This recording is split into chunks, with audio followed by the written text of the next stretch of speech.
In this video, I'll be showing you how to share content to YouTube Kids. Now, say for example, you as a parent would like your kid to watch a video or you find something they would be interested in. For them to be able to see that video under their YouTube Kids profile, all you need to do is simply find that video, then tap on the three dots next to that specific video and select Share.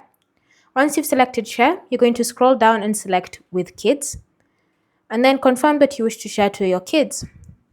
Once you've done that and you've successfully shared it to your kids, now all you need to do is simply open up YouTube Kids on your device, and then you should be able to find that video under your stuff and then shared.